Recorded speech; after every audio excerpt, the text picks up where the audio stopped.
Hey guys, what's going on? This is Rick, the middle class millennial, bringing you guys a quick winter update for my 5-zone mini split system. If you don't know, a few months ago, I had a 5-zone mini split system installed on my house. I'll put the link up here, up above for that. But I said I would make a quick winter update on how it's been doing this winter and thus far. And so far, I've had no issues. The most common question I got was, down below was, you're not gonna get that through the winter. It's not designed to heat and temperatures below 40.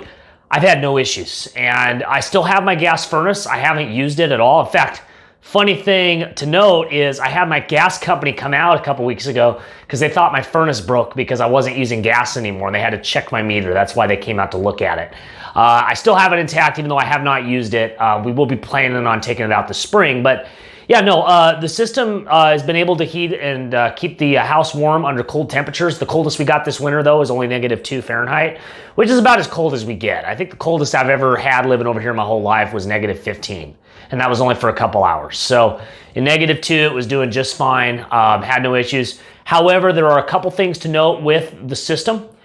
First off, the system in the wintertime needs to defrost. I'm going to go ahead and showcase that real quick. Currently defrosting. There's no melting going on, but pretty warm to the touch. This is the defrost process. I thought I'd just show you guys since I happen to be out here. But yeah, what it'll do is it'll run it like an AC temporary and warm these coils up and cause melting. Let's see if we can see any melting down below. Oh, you guys can. There's some melting going on there. You can see how water's melting all the ice around it too. That's the other thing too, you guys. When we get a lot of snow, you have to make sure to keep this clear, because if there's too much snow down here, it will not drain efficiently in order to defrost correctly. So just keep that in mind. That's typically why they hang these units up, but since my unit is so large, hanging this up would be kind of pointless. It's not like a small single zone unit, for example.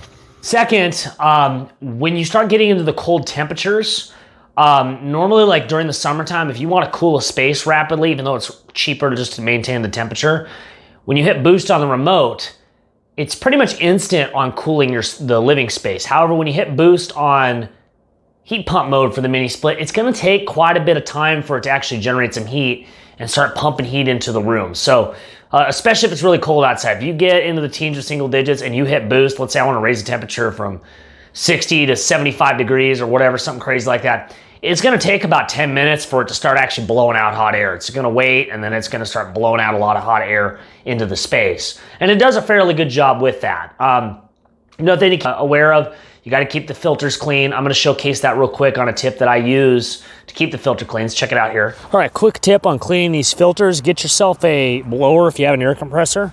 We're just gonna air them out. Just make sure you do this outside, dust gets everywhere.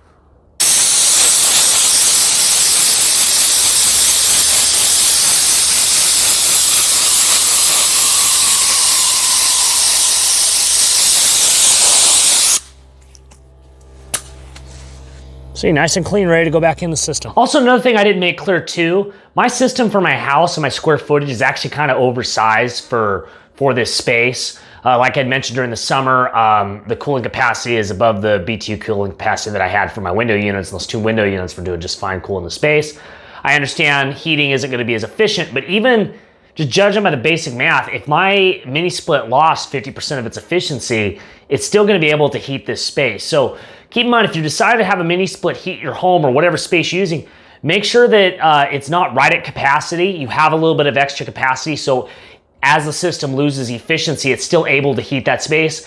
And there's a couple ways around that. It's not just the size of the room that you're heating, but also if it's insulated well or not. If it's poorly insulated and you're trying to heat a large space with a undersized mini split, you're not gonna have good results. I'm just gonna say that. So you may wanna up it up a size for those cold waves. And like I said, for the summertime, during those heat waves, you wanna be able to have that system be able to maintain and not have to ever run at 100% capacity.